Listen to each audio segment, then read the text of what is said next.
Welcome to today's episode, the podcast where we discuss the latest installment of a different series every show. It is Tuesday, June 30th, 4 days from now. The United States celebrates its 250th Independence Day anniversary. As tribute to the semi-quincentennial, HBO has released a new docucomedy, Life, Larry, and the Pursuit of Unhappiness, an almost history of America. This show is brought to us by Obama, the creator of The League, Jeff Schaffer, and of course, Larry David himself. It's an improvised sketch comedy stretching over the history of the nation. When I say docucomedy, though, we don't do a lot of those. We don't talk about a lot of those.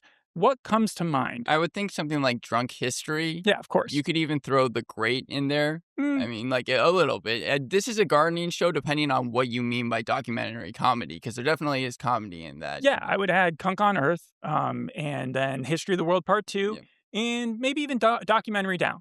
Documentary Now more because like you have a really famous narrator coming in, or a person who's like introducing the clips, and Helen Mirren. And here you've got Obama. The first episode, which we're talking about, of Life, Larry, and the Pursuit of Unhappiness. I love the name, by the way. It tells you exactly what the show's going to be about. Perfectly encapsulates it.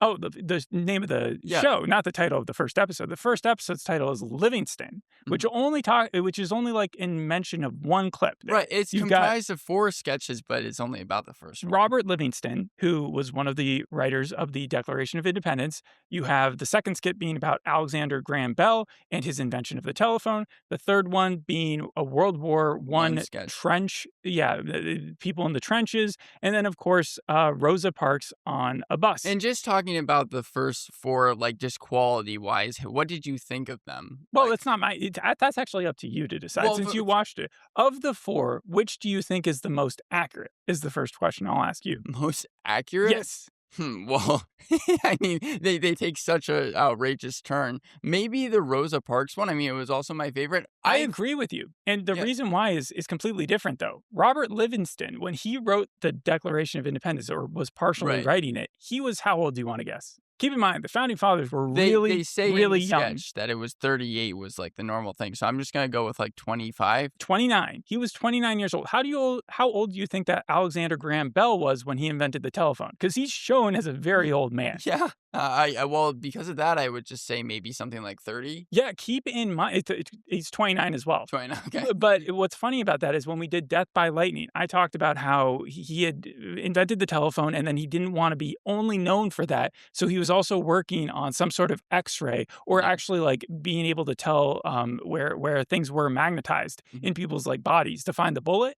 Yeah. And so like, I knew he was a young guy. So when I saw Larry David with a full Santa Claus beard and like all white hair, I was just like, this can't be accurate. And then the third one was, if you're in the World War I trench, you're probably like 17 to 25 as well. Like you're a young dude. And so the only one that makes sense as him as an old man is the Rosa Parks on a bus, where of course you're going to run into old people. So, well, I like in the World War I sketch how he's talking about how he would bring someone to the movies, even though this is like, what, 1919? Nickelodeons? Yeah, well, movies weren't really a thing back then, though. Sort of they were. They were kind of kicking off. I think, who was the DB, whatever his face is, the whatever of a nation, Birth of a Nation guy? Yeah, DB Cooper. No, that would be the guy who stole the plane.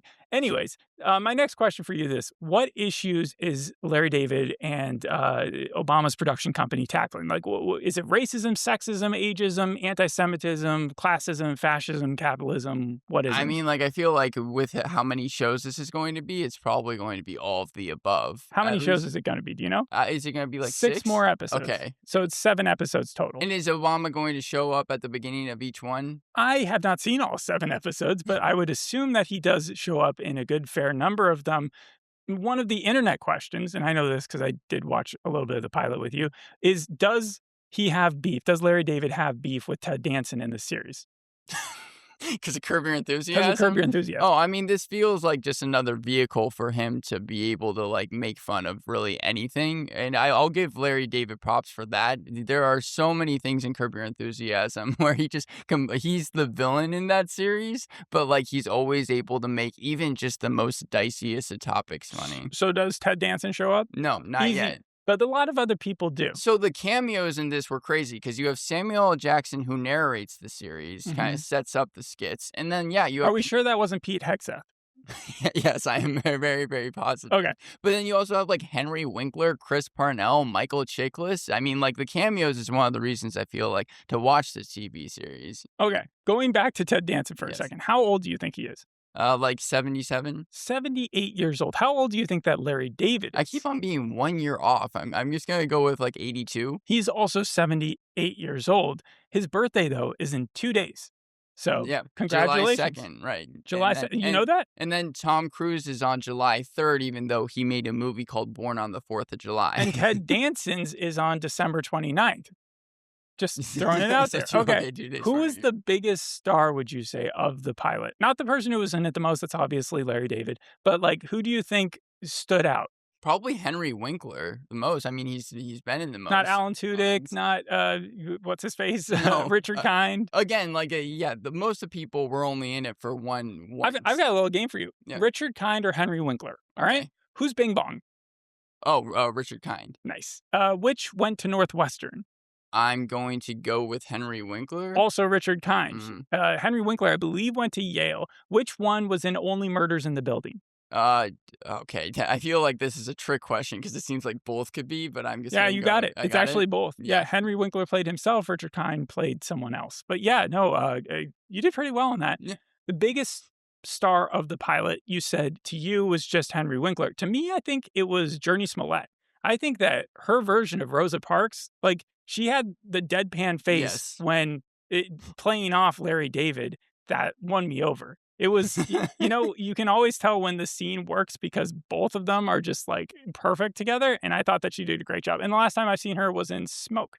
Yeah, So, well, it that's was the most Curb Your Enthusiasm skit out of all of them. I agree, it was probably my favorite because it's just classic Larry David. He starts off seeming like he's a good person because he stands up for Rosa Parks when someone else is trying to take her seat. This is And then- before she famously was stopping the idea of going to the back of the bus. I did also like Samuel L. Jackson's narration about how this is not that wasn't the first She tried time. it, yeah. It just happened multiple times. But then of course just Larry David gets more and more egregious in his actions. He's like eating chips loudly, and then at some point the fact that Rosa Parks had to then jump seats to get to the back of the bus, that I thought was by far, it was Because almost, it seemed like the back of the bus was the cool place to be by then. and it felt a lot like the Key and Peele slavery sketch. It So I does. thought that was hilarious. I actually rated all the skits, and that one was the only one that I gave a 9 out of 10 to. Let's go through them Yeah. then. All right. So Robert Livingston, what would you give that one? I gave it a 4 out of 10. And the thing about all the skits, aside from the Rosa Parks one, is that they started off with a really funny idea, but you got the understanding of it within like the first 30 seconds. And what was that? And for this one, it was the fact that Robert Livingston was trying to add additional laws to the Declaration of Independence, like you don't get to say Happy New Year's after January 7th. If you order dessert, no sharing. You know, Yes. you get to know who goes to a party before. A lot of agreeing to little attend. petty quirks that he thinks that all Americans should have to abide by because they're starting a new country. And overall, it just felt kind of weak because it felt like it was trying to do the I think you should leave type of sketch where it starts off funny, then it gets not funny, and then somehow at the very end it's maybe rescued. But that's yeah. the reason why I think it didn't work for this one and for some other ones was that they just kept playing the same joke. The thing with Tim Robinson is there's usually a twist, like maybe midway through or towards the end of the sketch, that makes it funny. Someone starts acting completely differently than how they were before. Here, it just seemed like it was the same thing over and over and over again. What's the difference between Tim Robinson's cringy behavior and Larry David's cringy behavior? I think Larry David is more outspoken about it, and with Tim Robinson, I feel like even though his characters can sometimes be crazy, he still tries to hide it, or he acts like everyone around him is the one that's crazy. There are times when Larry David will, in his character, just be bottling it in, and you can see it in his face that he's about to explode. So in that way, they are similar. But you're right. Most of the time, he doesn't let anybody tell him what to do, and he just goes out there and he says whatever he wants all the time. So that's that one I gave a 4 out of 10. So then it goes to Alexander Graham Bell and his invention of the telephone. It starts with him in front of a crowd, and you think that the whole sketch is that they're not going to let him actually get to the invention part of it. And then they do. So actually, this was interesting to me because I know that you were talking about how he was too old to be Alexander Graham Bell, but you see Larry David in the first sketch. In the second sketch, makeup department did a really good job because I couldn't tell it was him, like, standing in front of the crowd until he actually started speaking. He had the big beard and, like, kind of the costumes reminded me a little bit of Another Period in He that looked way. more like Mandy Patinkin in that Yes, sketch. I was even thinking it possibly could be him until I heard the voice come out of him. But I could immediately tell it was Larry David. Yeah, Okay. so he then shows off the telephone, gets on a call with Watson, who happens to be Richard Richard Kind. Kind, yeah, and they're And both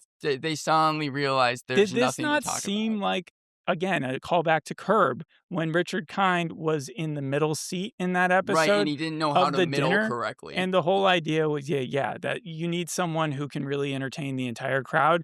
But when he got on the phone with him in this sketch, it was kind of the same thing. He just bored him to death. Right, and he couldn't do it. I did like the part a lot where Larry David hung up the phone. Yeah, And for the then first hang up. yeah, and then he rings back and he's like, "I think we got disconnected." So that was like a okay joke, but I gave it like a 5 out of 10 because I was more impressed with actually the costumes and the makeup than anything. So far, it's getting better as it's going on. Yes. World War I trenches sketch. So this one, when it started off, I thought was going to be my favorite because I was really liking how Larry David was asked at first by a soldier to deliver a letter to his family, and then he's just refusing. He's like, "No, I'm not going to go to Albuquerque to send this letter." And then also Larry David, and you knew that guy was going to die. Yes, but also then he runs into another soldier who is showing him a picture of his girlfriend, and Larry David is just insulting his girlfriend. It did feel like every soldier was going to give him a different task to do, and then they were all going to die. Right. He was going to survive, and then that would be the ending joke. And then you had Michael Chiklis showing up as the Sarge, which I was really enjoying because I think that he's a great actor as well. So then they're all going into war up until the moment where Larry David fake gets shot because he doesn't want to die. That was the whole entire thing. Kind of reminded me a little bit of 1917 in that.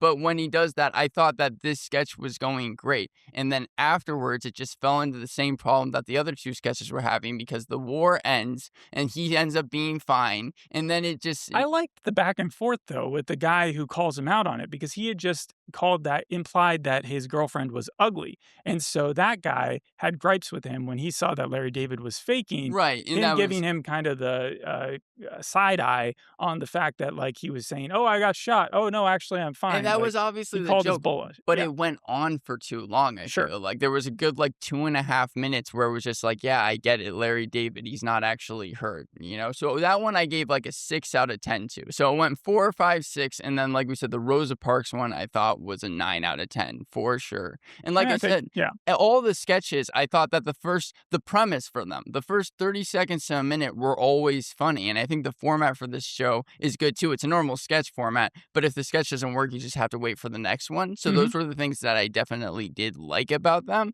But I think that honestly, this was a little bit of a letdown because there was too many sketches that were repetitive with so little payoff. And it also just felt like... I mean, that's what repetitive means. There was and it felt like so much like a ripoff of Drunk History, almost too much. I couldn't get over it because it just felt like even the people that were showing up. That's fair because of all the guest stars and the idea, and it kind of feels like. And then he complained about blah blah blah, and you could see Larry David doing that for each one. But isn't that kind of a fun? If this was billed as a spinoff to Drunk History, would you give it a better review? Maybe, but you're upset that they took the idea from somewhere else. I think also it's just plainly not as charming as Curb Your Enthusiasm was. Maybe it's the lack of a main character in that way, but I feel like just the fact that it was 4 different sketches that really didn't connect because they were all throughout different time periods also made it feel a little disorienting. That's sort of what some of the bad reviews about History of the World Part 2 said. Right. Where it was either the sketch works or it doesn't, and a lot of them didn't. How many founding fathers do you think there were? Just offhand. Well, it's hard because, does Alexander Hamilton count as a founding father? There's a lot of them. Nobody knows the exact number. I would say 6. But there's 7 main ones. What is the next country? I'm not going to tell you what they are. You'll look them up. No, next country, I'm just saying I was one off again in 6, 7. 6, 7. Next country to hit the 250th Independence Day anniversary. Oh, I don't know. Do you want to take a guess? It's going to be January 1st, 2054. So not for a while. Well, it's definitely not going to be anywhere like in Britain, I feel like. It's Haiti. Haiti. Wow. And what number is that going to be again? Like what 250. Oh, 2054. 2054. Okay. Yes. So another 30 years. Favorite U.S. event you hope to see parodied in the next 6 episodes? Oh man, I don't even know.